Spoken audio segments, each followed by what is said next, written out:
അവർക്ക് communication purpose വേണ്ടിയിട്ട് ലാംഗ്വേജിലൊക്കെ ഇല്ലാത്തതുകൊണ്ട് പിന്നീട് അവരുടെ താമസങ്ങളുടെ ചിലവായിട്ടും അവരുടെ കൂടെ ഉണ്ടായിരുന്ന കാര്യങ്ങളും അവർക്ക് ചിത്രങ്ങളായി വരച്ചു വെച്ചു. ഇത് നവീന ശിലായുഗം പ്രാചീന ശിലായുഗം നമ്മൾ പഠിക്കുന്നത്. നവീന ശിലായുഗത്തിൻ്റെ ചിത്രങ്ങളാണ്.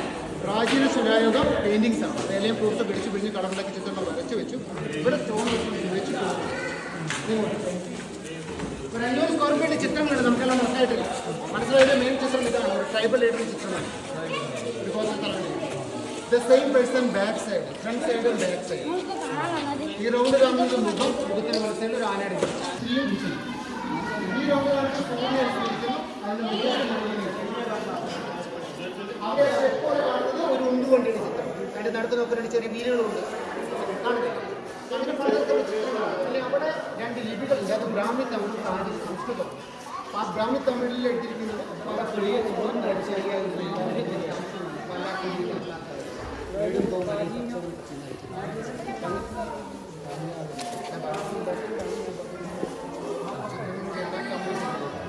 സമയത്ത് ഭാഷ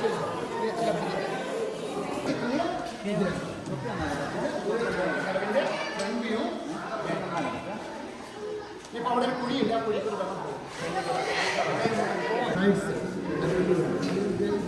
കാണാൻ കണ്ടോ?